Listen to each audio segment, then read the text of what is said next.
Napakahirap pagandahin ang pangalan ng isang tao, ng isang institusyon, ng isang pamahalang lungsod.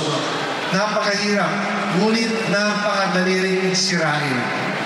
Siguro napapanood niyo naman yung balita ngayon. Ano ba yung balita ngayon? Lahat ng bagay na masakit sa tenga. Diba? Yung mga anomalya na nakakasira sa ating bansa. Pero tayo, tandaan natin, tayo sa San Juan, mag-iingat tayo sa lahat ng gagawin natin. Whatever we do or say will always reflect on us as a city. At ayaw natin sirain yung makabagong San Juan na ating naitaguyod na. Kung wag tayong gagawa ng anumang bagay na makakasira sa atin. Huwag natin gayahin yung iba na hindi lamang isa o dalawang beses.